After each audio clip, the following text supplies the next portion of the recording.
name is Coode, and I'm really thrilled if you're joining our session today. We are talking about cyber terrorism. So just some quick introductions, and if you want to check the chat, it will explain to you if you're not getting the video feed or the sound feed. Please look in the chat, and it will tell you how to join via Zoom. If you do have questions, put them in there. So as I said, my name is Coode. I'm a data privacy expert. I am actually a software engineer and architect by trade. Spent a lot of time at BlackBerry designing mobile products, and now I run my own consulting company where I do data privacy and things around compliance and regulations. And I am so excited here today to be hosting Farooq Naiyer. I'm going to let Farooq introduce himself. So Farooq, why don't you go ahead? Thank you, Kat. So I'm really excited about today's fireside chat. So as Kat mentioned, my name is Farooq Naiyer. I'm the Chief Information Security Officer at Orion, which is the research and education network of the province. And I'm working with lots of former colleagues of Kat over here, lots of former BlackBerry employees working with me. So. Excellent. Okay, so we're going to get started. Before we get into chatting, because a lot of people are new to cyber terrorism, I just wanted to define a couple terms. So we hear about cyber crimes all of the time. There's identity theft, there's ransomware, which we'll talk about, where your computer gets locked up and someone demands money in order to unlock it. But cyber terrorism is a little bit different. So cyber terrorism is for political gain. And that's the topic we're going to kind of cover today is where is that coming from and how is that affecting us as Canadians? We're also going to talk about threat actors. So a threat actor is an individual or an entity that threatens the safety or security of another individual or entity. So that can be a human being, it can be a software program, and it can threaten the safety of a system or a human being or another software program. And then we're going to talk about state actors. So state actors are typically criminals or good people who are acting on behalf of the government or the state. And in this case, again, we're going to be talking about cyber criminals that are acting as state actors. So threat actors doing something wrong, state actors doing something on behalf of the state or government. And the other thing you might hear us talk about is a DDoS, and that is a distributed denial of service. The best example I have of this is way back in the day when Ticketmaster used to go on sale and everyone tried to buy their tickets at the same time and then the systems went down. So if one person requests one thing from a system, it's usually fine. If systems are not set up to handle load, then a distributed group of people or a distributed set of systems can all attack at the same time, making requests will bring the system down. If you have even a customer response or some kind of thing open for, let's say, waterworks, and everyone makes requests into that customer response at the same time, if your system's not set up properly, that can actually bring down all of the servers and systems. So we want to make sure that we're protecting against DDoS, and that's something we're going to address. So we're going to start with Farooq. You are going to tell us all about Canada's preparedness for this cyber terrorism. Thank you. So the way I'd like to start off with is that there's this big VPN company called NordVPN, and they were a victim of a cyber attack also. I just want to give that disclaimer first. But anyway, they're a leading company. And they came up with a survey last year, which was talking about how prepared countries are to respond to cyber crime or cyber terrorism. And Canada was ranked at number 4. In fact, number 4 and 5. But anyways, I think it was amongst the top 4 to 5 countries who were prepared to respond to a cyber crime or an act of cyber terrorism. And of course, the reason for that is that Canada has been burnt in the past, and of course has learned a lot, lots from what it has experienced. I think most of the people who are attending today's sessions would be familiar with the 2014 NRC breach, the National Research Council breach, which still doesn't have a specific price tag on it. But as we speak, the cost of that breach is anywhere around a ballpark of $500 million. But of course, it's not just the dollar value which is associated with that breach, but it was what did the Canadian government learn from it. Like in a way, it was a big lesson learned for Canada as a country. And of course, the state actor which was identified was China, which stole 20 years or 25 years worth of research data in a matter of a few minutes. But of course, I think that crisis came out as an opportunity for the federal government in Canada to revisit the cybersecurity strategy at the national level, of the cybersecurity policy. And then lots of other activities were triggered because of that. Primitively, it was just the Ministry of Public Safety who was working on it, or the Ministry of Defense, or the Communication Security Establishment. But the entire cybersecurity organization or institution within Canada itself has come a long way. We now have the Canadian Center of Cybersecurity, which is providing frameworks, advice, and guidance to all of the stakeholders at every level within the government, and of course within the public sector, also the private sector too. And of course, we have got various other institutions like RCMP, who now have a cybercrime branch. CSIS is doing lots of awareness. Local law enforcement are playing a very important role. So and of course, I think about 2 years ago, there was a cyber attack on Metrolinx by North Korea.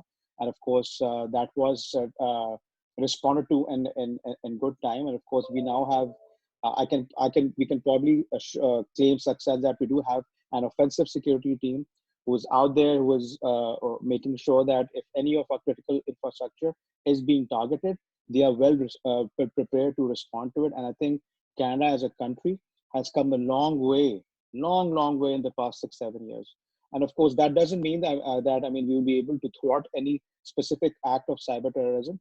But I mean, of course, we are prepared. And of course, what matters, and I often tell people, is that don't judge an organization or a company based on a breach or attack.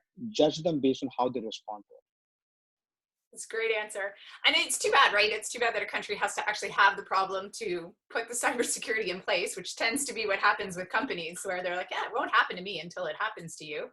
And then you go and you put all your cyber security in place, like all those institutions, which are amazing. So we were talking about, you mentioned like the attack on information, which is also a great example. We also have utilities. So can you explain to us a little bit about what a systemic disruption would be to something like in a utility, like water or electricity, that we could have? Okay, sorry. So there are a couple of examples. So I think the one which I really want to talk about, which is really critical, is waterworks poisoning. So there was an attack back in 2018 in which an attack was penetrated into a water company in the US. And of course, it meandered from the SCADA to their payment service and stole the details of the customers. So that's one part. The scariest part is that the trail left showed that they were able to gain control of the water quality functions. And that could have raised the levels of chlorine and fluoride to a life-endangering level. So of course, the common denominator over here is critical infrastructure and IoT, which could be a target. And it's, as a form of attack, it can create a widespread panic also. So of course, it goes back to the point, cyber terrorism is not just about financial gains. It's about creating the element of fear or disrupting normal life. So that's one part of it. The other one is, of course, and the utility sector, apart from waterworks, which is one of the most critical ones. We've got electricity supplies. We've got supply for heating and all those things. But of course, when we talk about the utility sector, in the real world, it is often said that the utilities are the best prepared critical infrastructures, and at least for extreme cases of emergency. But of course, there's no chance of an error over there. There's no chance of a mistake over there, because if that's not, if you don't have the right controls in place, you don't get a second chance over there.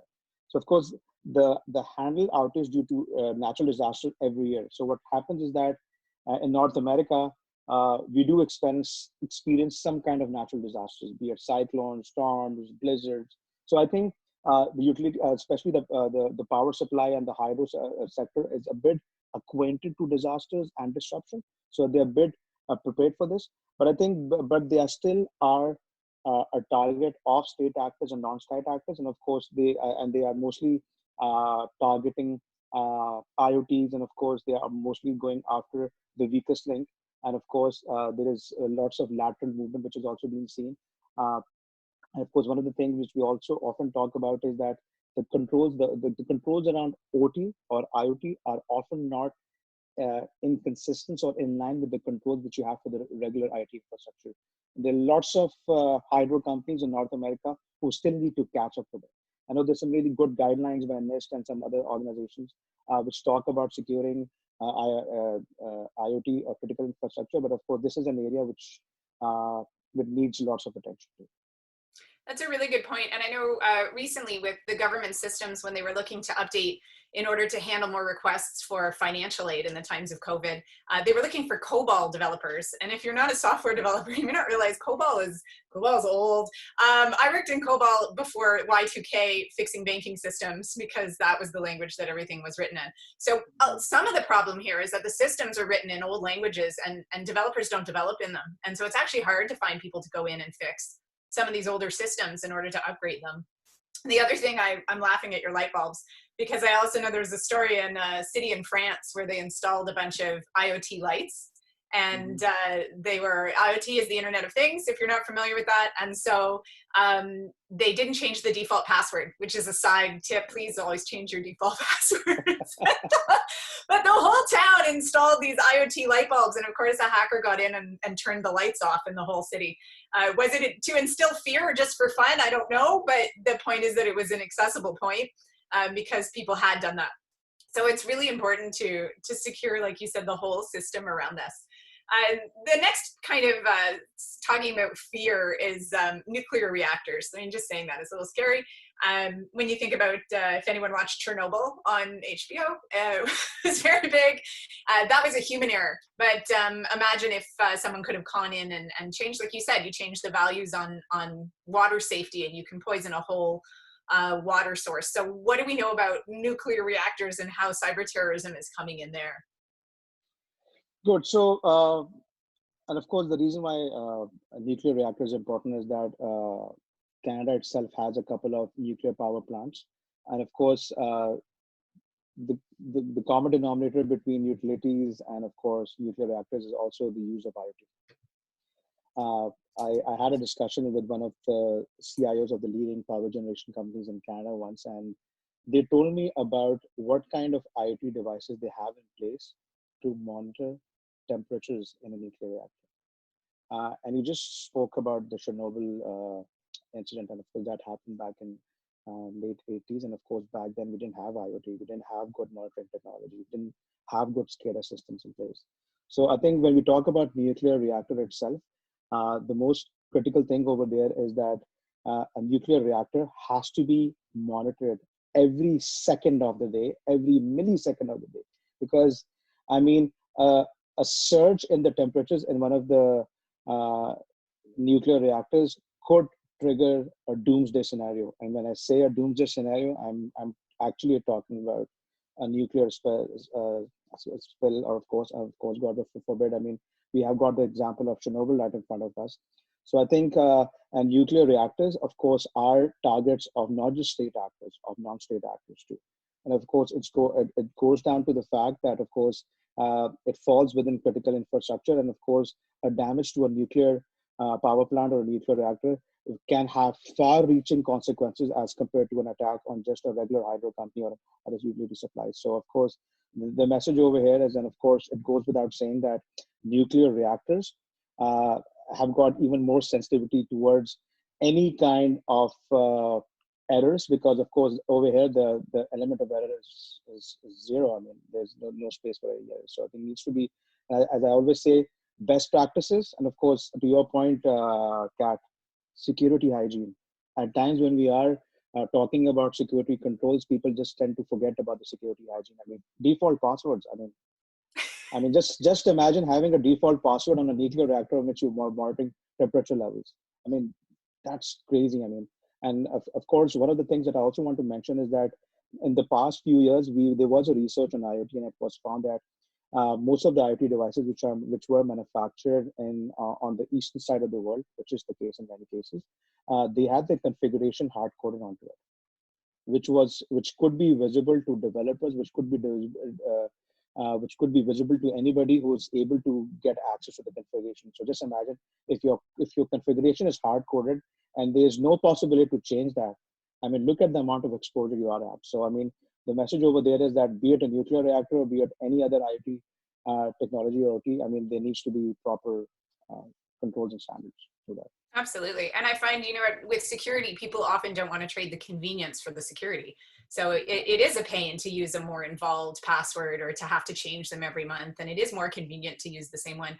But the Equifax breach was because they had used admin for their login password. And the reason they had done that is because there were so many people that required access to it that they didn't want to change the password, or would have been too difficult for someone to get in quickly. Meanwhile, people got in quickly. So there is that trade-off, like you said, and it is important to put that in place. So you've talked about a lot of the state actors. There are 5 big ones in terms of countries when we talk about cyber terrorism. There's Iran, China, North Korea, Russia, and South Asia.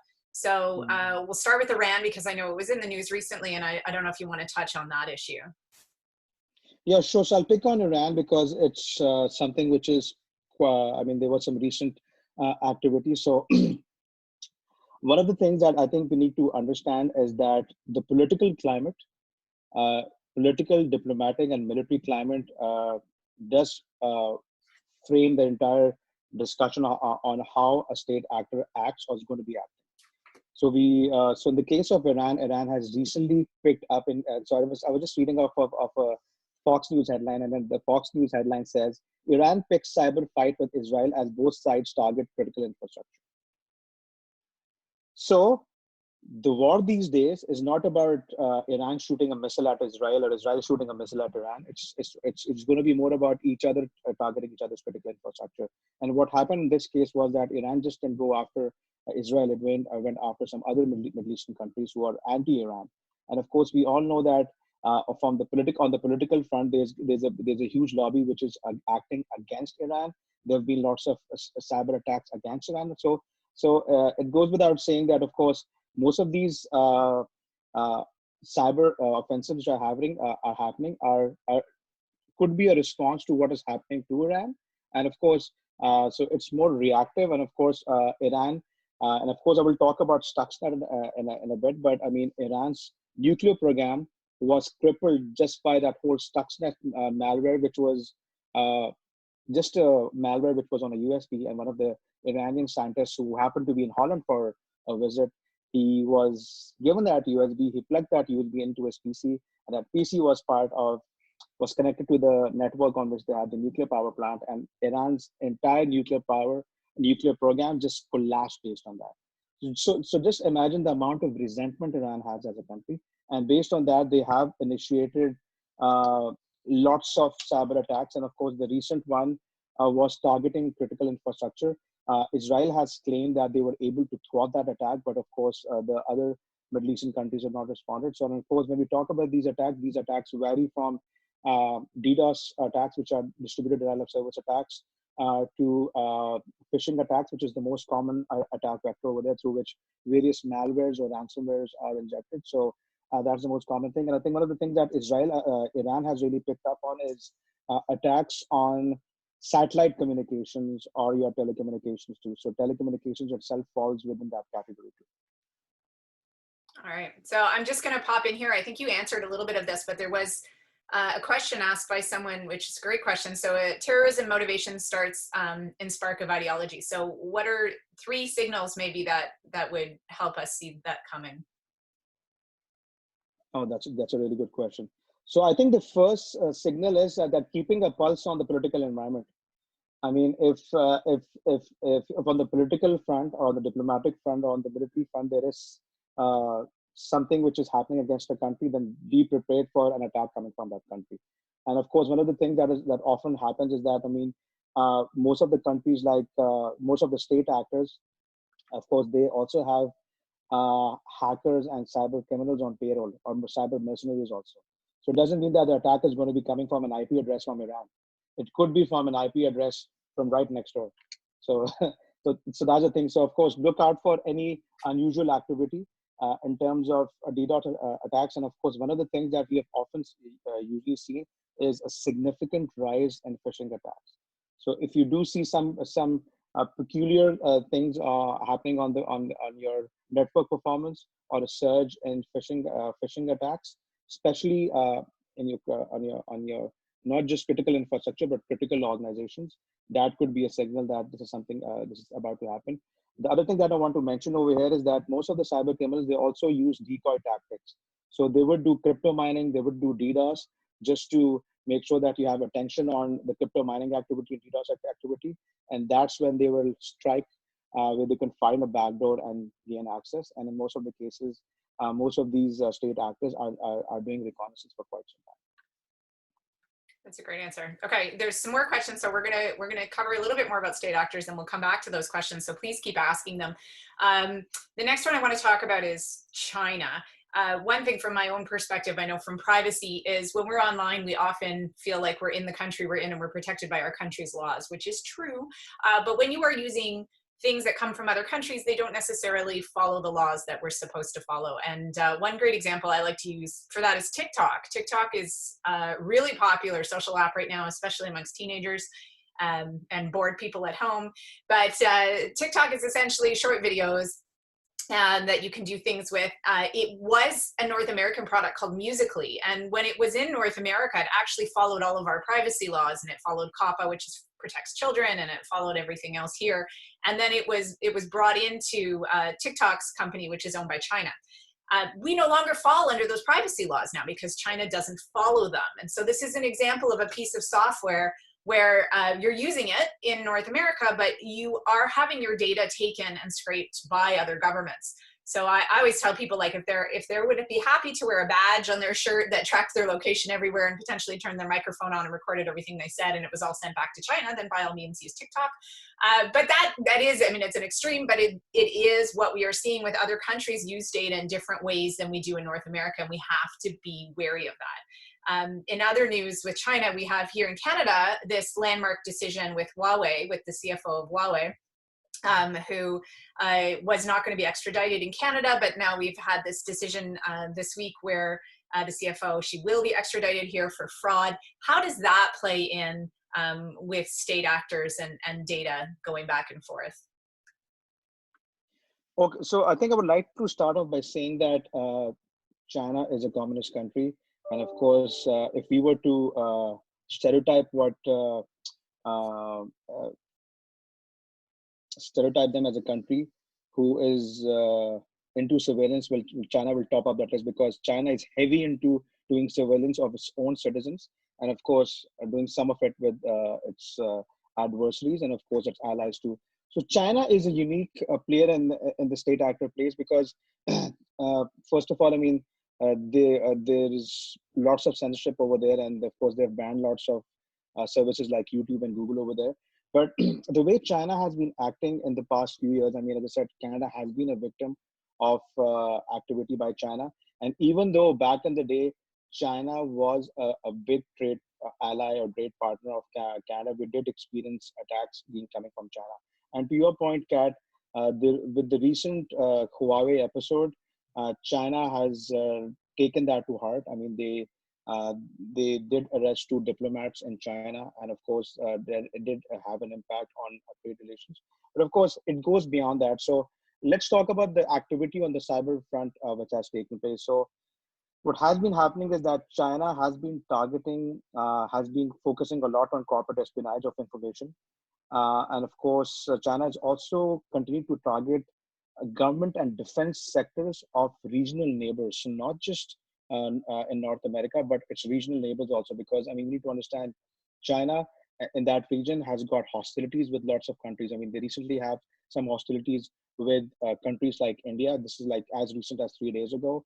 They have North Korea as an ally, but South Korea and Japan have been seen as allies of the US. So of course they're doing lots of surveillance activity on that end, and of course that has and they have targeted all the defense and telecommunication sector too. And of course, as I said, China and Iran have topped the list of state actors who are targeting telecommunications infrastructure, especially satellite communications. The other thing that we also need to understand is that China has got domestic things to take care of also. So they have got issues in Hong Kong, and of course in Hong Kong they did uh, crack down on not just the people who went against them, but of course all the nations who were supporting them. That resulted in a huge surge of DDoS attacks and of course phishing attacks and of course injection of malware on countries who were supporting Hong Kong, supporting the Uyghurs, and one of the provinces, and of course the Tibetans too. So of course China has got so much ground to cover, of course domestically and internationally, that of course their attack surface is huge. And one thing, just in terms of China, because I'm seeing a question come in, that's a great question. Tristan asked about hardware tampering and counterfeit components and installation of spyware. And because we do get so much hardware coming out of China, is that a concern that we should be looking for? Is there an increase in cyber terrorism coming from components? That's a very good point. So I think one of the accusations against Huawei, and I'm using the word accusation because there still needs to be credible evidence around that. But one of the accusations that Huawei on Huawei was that most of their 5G equipment or networking equipment could have been used for eavesdropping. And of course, there was also a white paper and or research done on Huawei phones in which it was established that the Android phones had apps due to which they were eavesdropping, and they, of course, they were listening onto conversations. And not just that, they were able to gain access to personal identifiable information also. The advice that we have been getting, and of course, I've been to CSIS briefings in the past. We have been told, and when I say we, I work for Ryan. It's a not-for-profit organization, but we do work with public sector higher education institutions and research hospitals. We have been strictly instructed not to use any Chinese manufactured hardware. So that would be cell phones, laptops, and PCs, and of course, you guys would know that Lenovo is also a Chinese brand in Huawei. I'm not telling you guys to stop using it.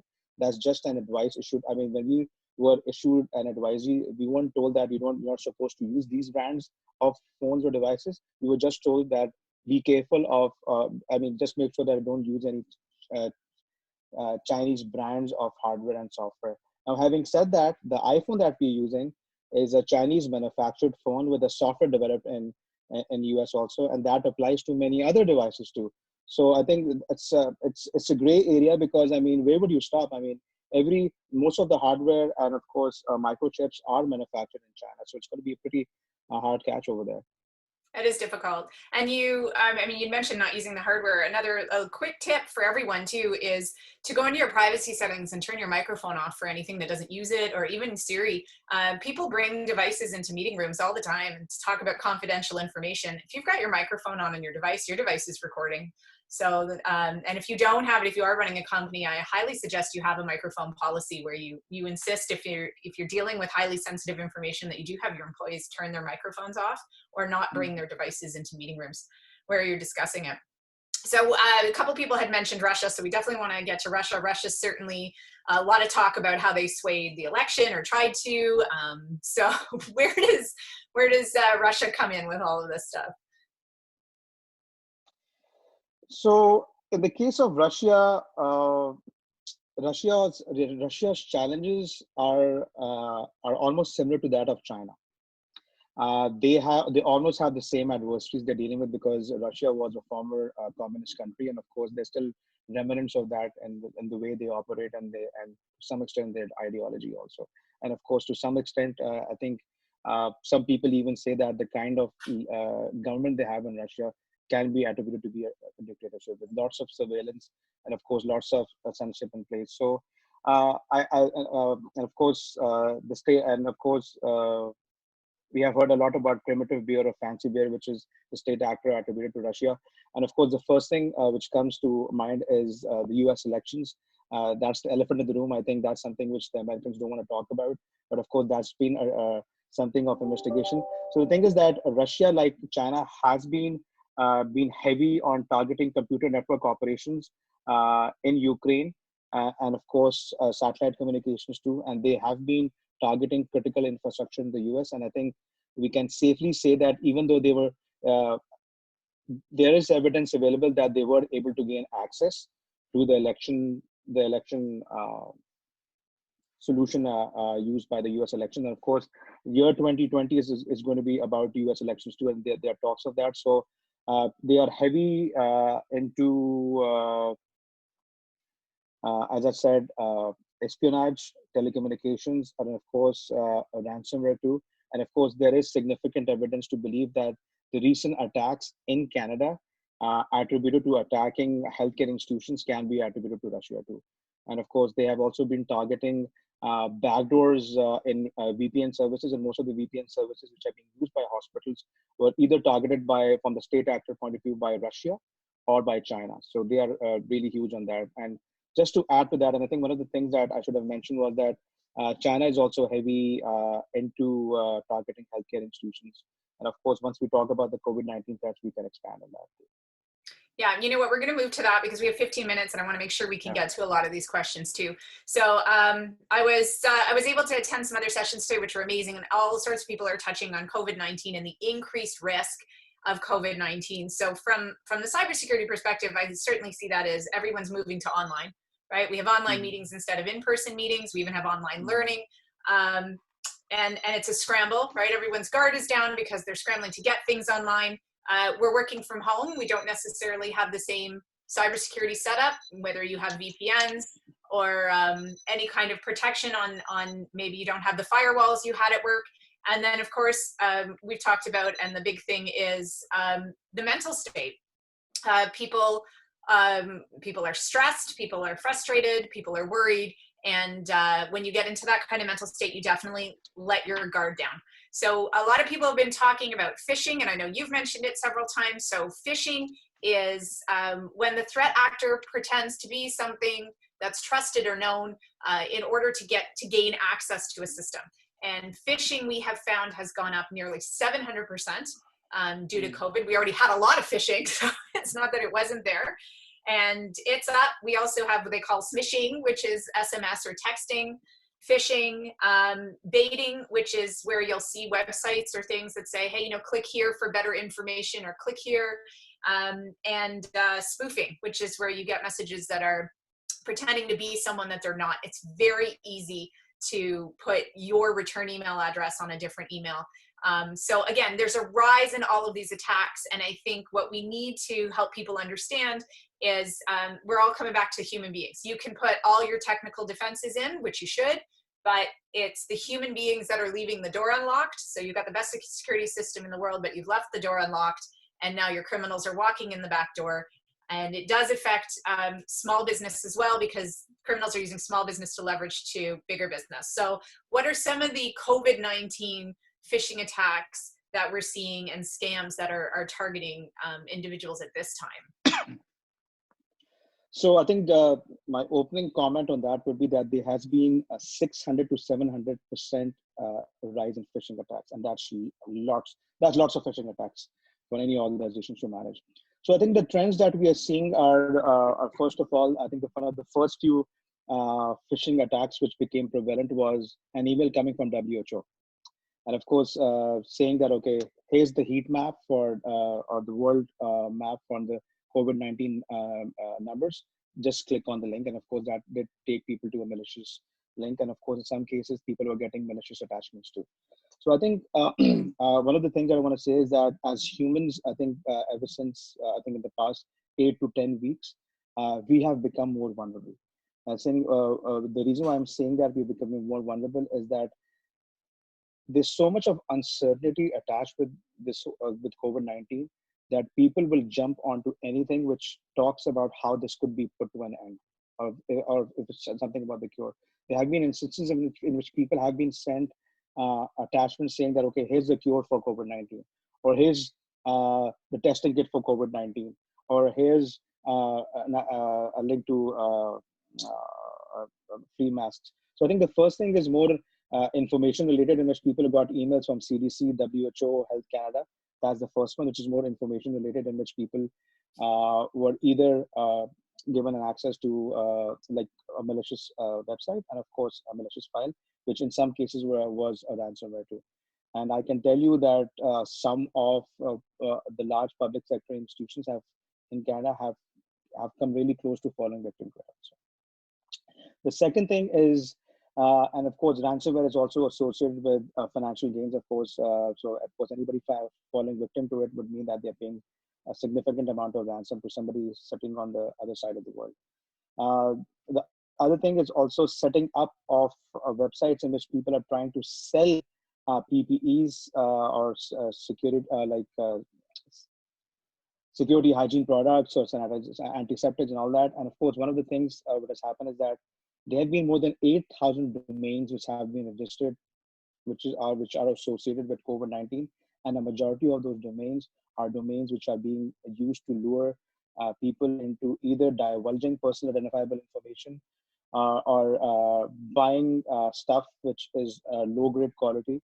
And of course, anything which is related to healthcare, it's selling like hotcakes right now. I mean, you'll be surprised that there have been websites who have been set up in the past 3 weeks who have been selling substandard products, and they've been making a killing right now. I mean, and of course, most of the North American people have fallen victim to it.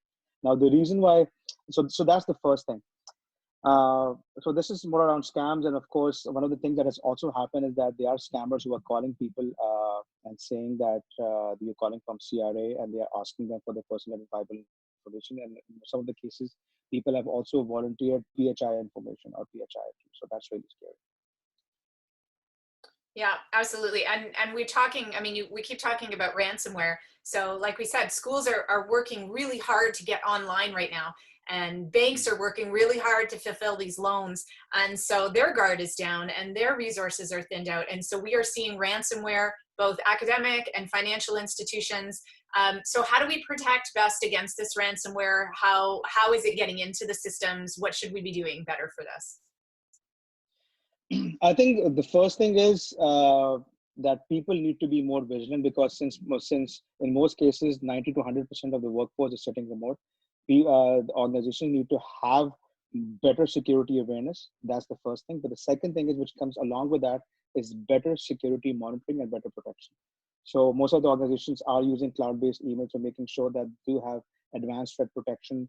They do have content filters, making sure, and of course, there are lots of solutions out there. I don't want to name them right now, but lots of good solutions out there. So companies should invest in good advanced threat protection.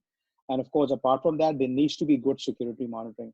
I don't want to go to the details of security operations over here, but organizations need to make sure that they upgrade the level of monitoring they were doing, because most of the workforce which are remote are the people who are the most vulnerable right now. And so that needs to happen. People need to be more vigilant.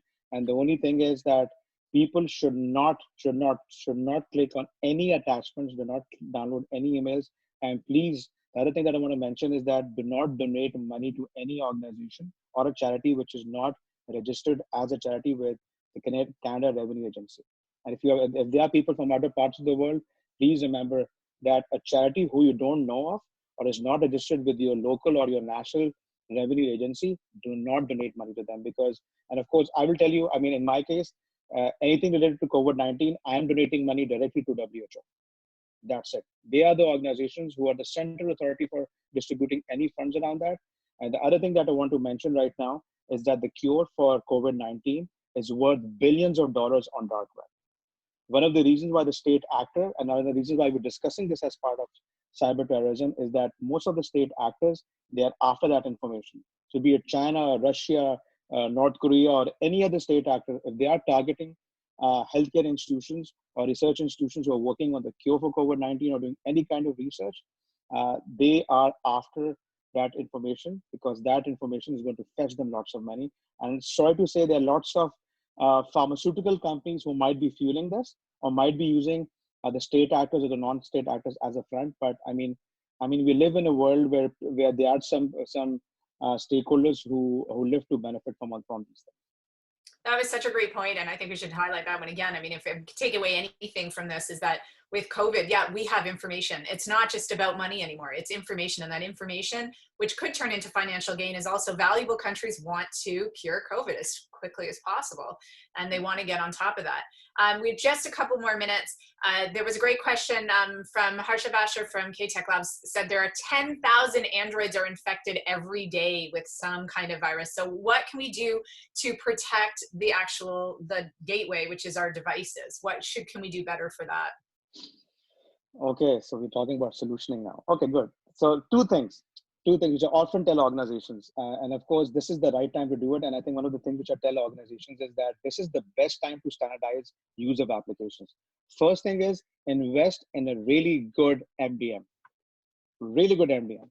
And of course, there are lots of good MDMs out there. I know there's one by Microsoft. There are other companies too. I don't want to name them because nobody is paying me to talk about those companies. But invest in a really good MDM. That's number one. Invest in a really good DNS tunneling tool or a VPN. The third one is really good endpoint protection.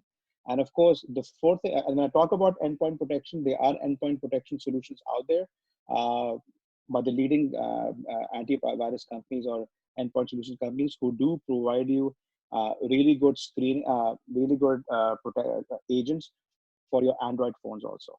The other thing that I want to mention is that please do not download Android applications from other than the Google Play Store, because there's a way of doing that too. And of course, be watchful for any updates on those Android apps also. But I can tell you right now that the inherent risk of using Android is using Android apps. And of course, there are lots of background Android apps which are running in between. So I think people just need to have that basic protection that I'm talking about. I know there is a solution rolled out by CIRA, which is the Canadian Internet Restriction Authority. It's called the Canadian Shield. I won't go into the details, but it does offer you some kind of basic DNS level protection. That's great. Okay, so somebody had also asked, how do we know when we're downloading things, if they have access to, for downloading apps, or they have access to cameras, contacts, files? I always tell people, if you're not paying for the app, you are the product. So yeah, all companies are using your data. That is the exchange for the use. So if you are using WhatsApp or Facebook or Instagram, which are all owned by Facebook, and you've left your microphone on, again, you've left your microphone on for them to collect your data. That's part of the terms and conditions. I highly recommend that if you're downloading an app and you don't require access to that other piece, like if it's asking you for contacts on a crossword app, the answer is no. And if you can't use the app, iPhone will often let you do it, and then Android will pop up a message and say, this will not work effectively. It is not worth giving away the data. If you're not paying for it. And even some apps you do pay for, you're still giving away that data. So I would go through your privacy settings, every single setting, and check off where you have your microphone on, where you have your camera on, and where you are giving away location.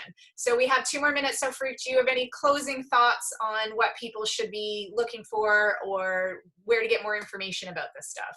So I think what I can say from the Canadian point of view is that the Canadian Centre of Cybersecurity, RCMP's Anti-Fraud Center, the Office of the Privacy Commissioner, has got some really good guidelines on security hygiene and how to better understand and protect your privacy. That's a really good starting point.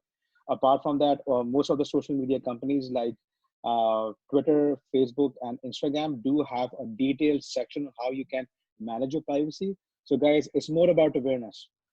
Everything starts from awareness. And of course, in Canada, I can tell you, we are a country who takes privacy really seriously, and we've got some really good resources, and we've got really good privacy experts like Kat, and of course a bunch of other people also. But make sure that whatever you do, you make a more informed decision, and there are lots of things out there which will give you more guidance. And of course, as a citizen of a democratic country, I think you have every right to know how your information is being managed by any organization. And of course, you have the right to question any organization which is collecting your information. Nothing stops you from doing that. Excellent. That's great. So thank you everyone for joining us. You can find Farooq and I in the list of attendees if you want to reach out with any other questions, and we hope you enjoy the rest of the conference.